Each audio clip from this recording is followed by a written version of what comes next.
Well, that brings me to my next question. So when did you first become interested in the pugilistic fighting arts? I mean, what drew you to even go in that direction? Well, that was my father. He made us go. Okay. It was one of those. I trained with the late Professor Alan Abad in Kachutembo on a military base. I'm familiar. And yes, I didn't want to go. I wanted ice skating lessons. I see. Yes, yes. But I was forced to go. And when I realized, one of the more phlegmatic arts. yes, one of the things that I realized is I loved fighting.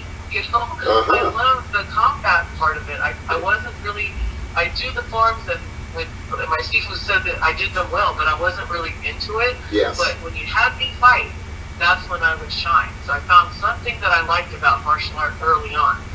But, you know, so, and then, then I grew up in a time when it was called the WWF, World Wrestling Federation, and now it's the WWE. Okay. My sisters and I, we pretended we were Jimmy Superfly stuff. You know what I mean? I would jump from, you know, we'd put each other in a figure four. We do all these stuff. I mean, I think my dad wanted a son. He had three daughters instead, so we were all tomboyish. And we were sitting there choking each other out. I guess. And all these things. So I went to the first WrestleMania. I see. I just liked fighting. You know, I couldn't really explain it, but I just, as a girl too, and I was naturally pretty athletic, so I always did well in sports. But the fighting aspect was just fascinating to me. Wow, like, wow, that's amazing. Now, do you have brothers? No, I don't. But my older sister was like a brother. I see. Okay. We were all tomboys. We were all tomboys. So that part of the gender was made up for in the current genders. Yes. My dad always wanted a son, so he got 3 tomboy girls. Oh my goodness. Well, you know, those are 3 blessings in disguise. Yeah. Now that's interesting. Also, being of the female gender, have you ever been attacked before by the male gender? And it really doesn't matter. It could be female or male. But if so, how did you handle that particular situation or those particular situations? I've had, unfortunately, many happenings with attack situations with men. And some of them, that's why I gravitated toward my martial arts training, or was reintroduced more as an adult, just because I had a situation happen. And it was one of those where, and there was multiple situations, unfortunately, but I tell my students today, I'm not the first woman ever get attacked, and I won't be the last, but that's why I train. Right. So it will never happen again to me, and nothing is ever going to catch me off guard. One situation I had, is almost like I had an out-of-body experience watching someone attack me, and then the next time something happened to me, I broke the guy's ribs. I see. You know, so it's like, and sometimes women freeze in those type of situations because we know the attacker.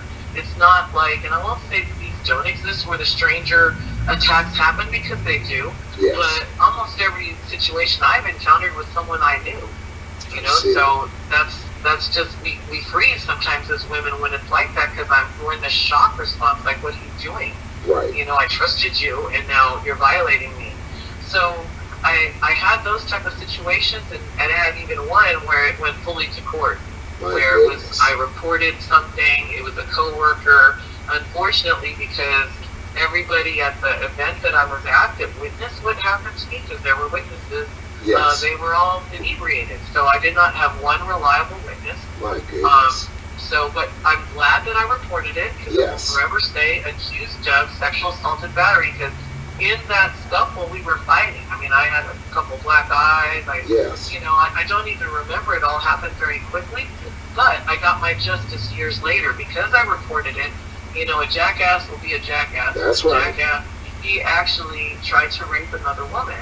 And she reported it. And if I had not left a bit of a paper trail with that, it wouldn't have led to his conviction. So I'm glad that I reported it, even though I did not get my justice when it happened to me. She got hers, and I got it indirectly. So he was convicted of rape, and it was my testimony that helped her get her justice. Yes. So, well, you know, that is very interesting too, because what do you say to the woman who is so complacent within their environment. Sometimes they feel that nothing will ever happen to them, because of basically the geographical locale or the environment that they live in. 99% of the time, maybe they never will experience anything like that. But what happens when it's that one time? What do you say to a woman who feels that she will never experience anything of an aggressive nature of the sort of the sorts that you just described? That definitely has happened. I've taught a diverse range of student populations, and some have been very sheltered. I've taught in private schools. Yes. And sometimes when you're brought up in private schools, you're sheltered and you don't know. Like, I literally went to one private school and I was brought in to do a self-defense seminar for the girls. It was an all-girls Jewish school. And one girl said, well, what do you mean self-defense? Like looking both ways before you cross the street? Self-defense against a car? And I almost died laughing. Like, wow, they're really that sheltered. Yes. And then she happened to say, well, I don't live in a bad neighborhood. Like, she named it El Cajon, which El Cajon in San Diego is not a bad neighborhood. But it's all relative. Yes. I just looked at her and I just said, we think based on our experience. And I'm glad that you don't have that bad experience, but many people have not been that fortunate. Yes. I am one of those people that has not been that fortunate.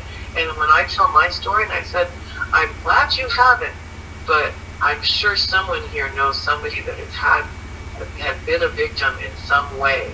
Yes. And it doesn't feel good when someone breaks into your car and takes something that doesn't belong to them. You feel violated. How much more when it's your own body? Yes. And when I put it like that, then somebody, people can usually relate to theft. They can relate to something that, they've heard of, even if it happened to somebody close to them and it didn't happen to them. Yes. I got to break it down a little bit based on my population that I'm speaking to. But I get that quite a bit because some people are sheltered and some people just think they live in a bubble or, they're immune and they've never had it happen. And I always just remember, people think based on their experience. And if they haven't had that experience, they're going to think, very naively. Yes. And I'm not going to judge them for that, but I am an educator, so I'm going to seek to educate them where they're at. Makes all the sense in the world. Now, is your approach to women's self-defense different from your approach to men's self-defense? Absolutely. Because men innately will protect themselves. Women, we will protect everybody else. But sometimes it's almost like we need the license to say it's okay to protect ourselves. We're used to, being there for everybody, but not ourselves. And some women, I'll take, for example, new moms. They feel guilty for doing something for themselves. And society has conditioned women to take care of other people and also has conditioned men to kind of fend for themselves. Yes. So when you train women, especially women who have been victimized in the past, you kind of, like any population, have to meet them where they're at. Yes. But the different, unique thing about Makes women sense. is it's self-efficacy. They have to believe in their ability to defend themselves, not rely upon a man to do that. So with a man in self-defense, you don't have to start at that. You can already start teaching him how to defend himself and teach him how to throw a punch or a kick or a grab or a throw. Where women, you have to get in their head first and make them believe that they have the right to defend themselves. Isn't that interesting? And that they need to take it and empower themselves and not rely upon someone else to do it for them like a man. Yes. So when you're teaching women, you have to, in my opinion, approach it completely differently. And a lot of men that I've witnessed as martial arts instructors, when they teach a women's self-defense course, they'll immediately give examples that let me know they're ignorant about this. They'll say, well, man jumps out the bushes, or women, you have to be careful what you wear, or they'll say, walk in twos. They'll say something like that. Like, so it already sounds sexist in a way. You're blaming us for, we got raped because of what we wore. Okay. I believe, this is going to sound weird, I believe I can walk butt naked in the middle of San Diego State University where I'm a faculty member, and the rapist will rape me, but most men will just look at me. Yes. But the rapist will rape me. Yes. What I wear, it's about control. It isn't, yes, sex is used in control in a rape situation. Yes. But Yes. that doesn't make somebody rape somebody. Yes. So there is a different type of psychology that goes Absolutely. down in terms of teaching women self-defense, because let's say